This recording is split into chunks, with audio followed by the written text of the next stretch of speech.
How to make a woman miss you badly, even if she's not interested. 1. Stop contacting her. This is the first step you have to take if you want to make her miss you. Women are filled with DMs and messages from all the other guys in the world. She notices you, but the way you give attention to her very cheaply loses your respect in front of your eyes. Cut off your attention. Stop texting her. 2. Focus on some other thing. This is to show her that you are still living your life without her. This is to show that you have a separate life besides her. This is to show that you can live without her. Crucial step. Do not miss this. 3. Don't fall into her attention trap. This is a very important step. Since you cut all contact from her, she will try to get your attention indirectly.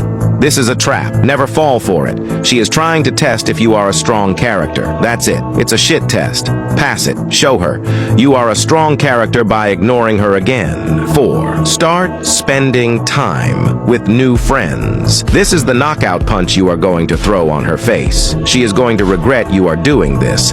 Get some new friends. Expand your social circle and see her begging for your attention even more. Especially if you have focused on your purpose very well, you will now have a cash-flowing business in your hand. 5. Now it's your choice. Now she will start getting your attention very directly. She will call you. She will text you. She will miss you very badly. She wants to be a part of your life badly.